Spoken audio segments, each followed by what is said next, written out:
Félicitations! Vous venez d'être sélectionné pour un entretien.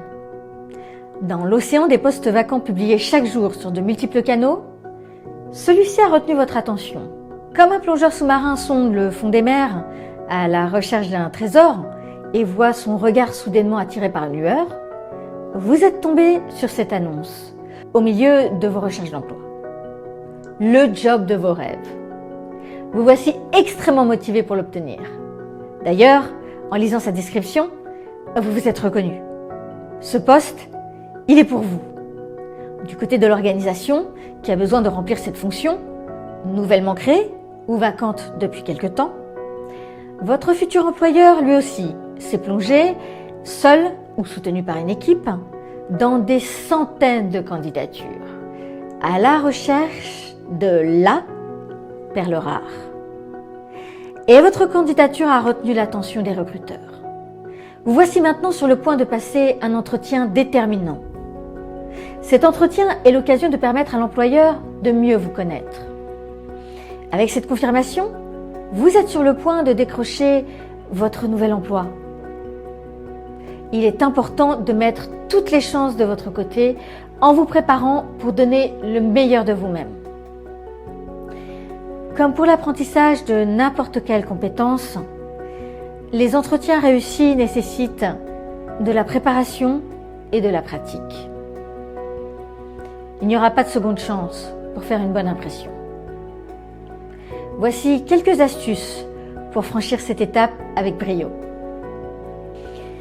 Se renseigner sur l'entreprise et l'entretien lui-même constitue un grand avantage avant de monter sur le ring. Voici quelques informations que vous devez connaître sur l'entreprise. Quel type de service ou de produit l'entreprise ou l'organisation fournit-elle? Ont-ils une société mère, des divisions ou des filiales? Combien de personnes sont employées et quels sont les effectifs, les actifs et les revenus de l'entreprise, de l'organisation? Qui sont les principaux concurrents? En outre, voici ce que vous devez savoir sur votre entretien d'embauche. Le type d'entretien que vous allez passer, s'agit-il d'un entretien avec un panel ou d'un entretien individuel? Combien de temps prendra cet entretien? Allez-vous passer un test sur place? Assurez-vous d'avoir des indications claires et précises sur le lieu de l'entretien, que ce soit en présentiel ou en virtuel. Les conseils que je vais vous prodiguer couvrent les aspects fondamentaux d'un entretien et sont valables aussi bien dans le secteur à but non lucratif, le secteur public ou privé. Voici mes recommandations pour réussir un entretien depuis la visite de l'organisation à l'envoi d'une note de remerciement. Suivez ces étapes et optimisez vos probabilités de transformer l'essai et de faire de cet entretien un succès. Premièrement, ça paraît basique, mais soyez à l'heure. La ponctualité est essentielle et contribue à donner une impression de professionnalisme. Il est même préférable d'être en avance, ce qui signifie être là ou en ligne pour tester votre connectivité 5 à 10 minutes avant le début de l'entretien. Il est également très utile de s'imprégner tranquillement de l'atmosphère, de se familiariser avec les lieux. Apportez un stylo et un carnet de notes avec vous. Effectuez des recherches sur l'organisation. Il est important de savoir ce que votre entreprise cible a fait dans le passé, avant de l'entendre de la bouche de votre interlocuteur. En consultant le site web de l'entreprise, vous vous familiariserez avec sa vision, sa mission, ses derniers résultats. Renseignez-vous sur ce que les médias en disent et bien entendu sur ses équipes. Vous vous sentirez plus confortable. Cela vous permettra de vous projeter car en rencontrant vos futurs employeurs potentiels, en leur serrant la main, vous vous demanderez légitimement: est-ce que ce travail me motive? Est-ce que je me projette sur le long terme au sein de cette organisation? Vais-je me sentir à l'aise avec ces personnes, leurs clients, leurs partenaires? Tandis que votre futur supérieur hiérarchique potentiel ou bien les membres du panel vont se demander: est-ce que ce candidat ou cette candidate a les capacités de faire ce travail? Le fera-t-il? Le fera-t-elle? Est-ce qu'il ou elle s'adaptera à la culture de l'entreprise? Y aura-t-il une bonne cohésion d'équipe avec ce nouvel élément? Ça peut paraître superficiel, mais la première impression est importante. Alors, habillez-vous de façon corporate. Ça vous semble évident, mais la tenue que vous porterez lors de votre prochain entretien d'embauche est plus importante que vous ne le pensez. Pourquoi? Que vous le vouliez ou non, Votre apparence est la première chose que les gens remarquent à votre sujet. Habillez-vous de façon professionnelle et appropriée pour le poste auquel vous postulez. C'est également un signe de respect, de considération. Comme pour toutes les compétences que vous avez acquises, vous devez apprendre la technique et ensuite pratiquer, pratiquer, pratiquer. Pour vous aider, je vous invite à imprimer ou compléter directement sur l'écran « Économie de papier et sauvons les arbres », le feuillet appelé « Auto-évaluation ». Réfléchissez à votre pitch elevator ou votre hero's journey, en d'autres termes. De quelle façon vous présentez en 3-4 phrases? Qui êtes-vous? Comment vous définissez-vous? Quels adjectifs vous qualifient le mieux professionnellement? Étant entendu que ces quelques phrases ne sont qu'une très brève synthèse de vos qualités et ou de vos forces et de vos faiblesses. Prenez le temps d'écrire noir sur blanc vos motivations pour ce poste. Pourquoi avez-vous fait acte de candidature? Que savez-vous de l'organisation, de ce poste? À la lumière de la description du poste, quelles sont vos forces? Quelles sont vos faiblesses potentielles? Et comment pouvez-vous renverser la perspective et faire de vos lacunes un atout? Vous avez réuni toutes les informations sur l'organisation. Maintenant, à l'aide de ces éléments, quelle est votre vision du poste au sein de l'organisation? Pour vous préparer davantage, n'hésitez pas à demander à quel type d'entretien vous aurez affaire. Est-ce un entretien individuel, une série en one-to-one? S'agit-il d'un entretien avec un panel? Combien de membres composent le panel? Leurs noms peuvent-ils vous être communiqués? Cela vous donnera une idée tactique et une perspective lorsque vous répondrez à leurs questions. Nous voici au 5e point. Pratiquez une bonne communication, verbale et non verbale. Le corps a son langage. Attention à votre posture qui en dit long sur ce que vous ressentez ou pensez. Une bonne posture, droite sans être rigide. Un contact visuel avec la personne qui vous pose une question, surtout en distanciel. Assurez-vous que le cadrage est bien centré, que votre visage n'est pas coupé, que l'éclairage est suffisant et pas en contre-jour. Si l'entretien se fait en présentiel, saluez les membres du panel avec une poignée de main ferme. Tous ces détails laisseront une impression positive. Vous êtes de nature introvertie? Assurez-vous que votre voix soit posée et soutenez le regard de la personne qui vous interroge. Si vous êtes extraverti, assurez-vous du temps de parole pour chaque réponse et respectez le timing. Essayez de montrer habilement ce que vous savez sur l'entreprise ou l'organisation lorsque vous répondez aux questions. Glissez quelques éléments trouvés sur le site. Par exemple, lorsque vous parlez de vos réalisations professionnelles, faites en sorte qu'elles correspondent à ce que l'organisation recherche dans sa question. Éventuellement, reformulez la question si vous avez un doute pour vous assurer de votre bonne compréhension. Écrivez-la si nécessaire pour vous donner quelques secondes afin de construire votre réponse.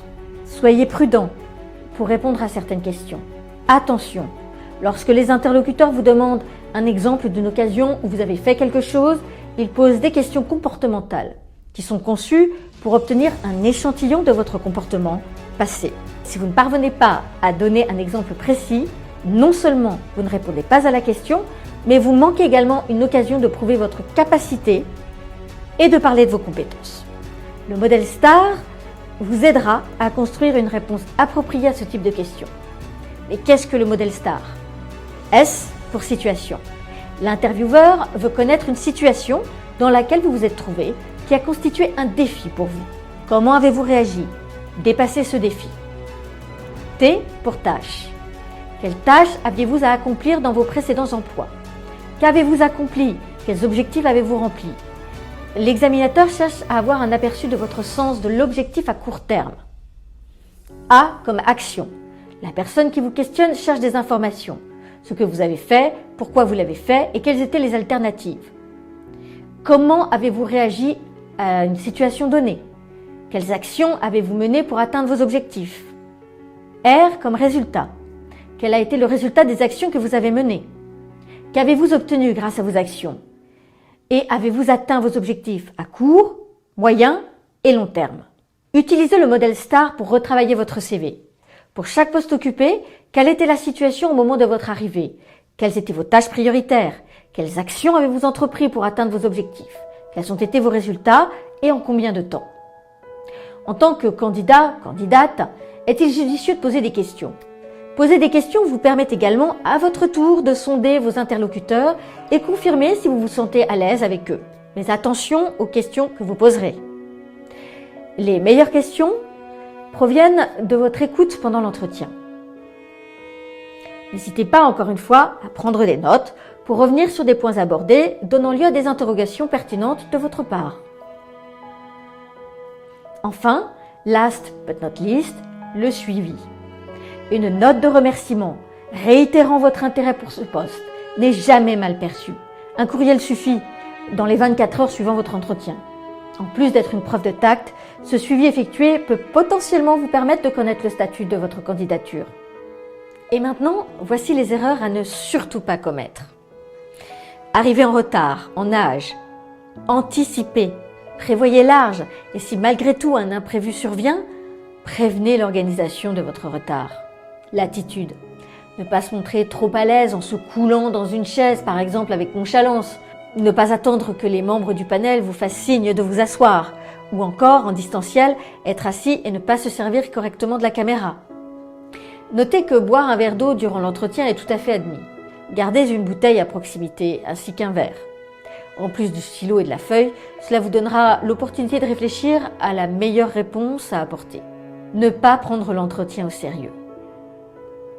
Ne commettez pas l'erreur de penser que l'entretien n'est qu'une formalité. Même si toutes les étapes préliminaires se sont bien déroulées, ne croyez pas que c'est gagné. La plus grande erreur que vous puissiez commettre est de penser que parce que vous êtes arrivé jusqu'ici, le poste est acquis. Cette confiance excessive pourrait être perçue comme une surestimation de vos capacités. Ne pas montrer pourquoi vous êtes le meilleur choix. Familiarisez-vous avec la description du poste pour lequel vous passez l'entretien, afin de pouvoir illustrer de façon subtile comment votre expérience, vos capacités et vos points forts correspondent aux besoins de l'entreprise. De nombreux employeurs potentiels veulent savoir pourquoi ils devraient vous engager, vous, spécifiquement. Faites en sorte que ce soit clair pour eux dans vos réponses. Donc, imprimez la fiche de poste avant l'entretien. Relisez-la et comparez les savoir-faire, savoir-être avec votre parcours, vos réalisations, votre vision du poste et de l'organisation. Parlez trop. Veillez à ne pas couper la parole à votre interlocuteur. Cette réunion doit être une conversation à double sens. De nombreuses personnes interviewées dissimulent leur nervosité en devenant bavardes. Asseyez-vous calmement, écoutez attentivement et répondez aux questions de manière réfléchie. Prenez le temps de reformuler ou d'écrire la question si cela vous aide à articuler votre réponse. Faire des commentaires négatifs sur d'anciens employeurs ou professeurs ou simplement d'autres personnes. Même si vous détestiez votre ancien patron, vos anciens collègues ou si vous avez eu le sentiment d'avoir été traité injustement par votre ancien employeur, un entretien d'embauche n'est pas le lieu pour vous lancer dans une litanie de plaintes. Ne parlez surtout pas d'argent durant l'entretien.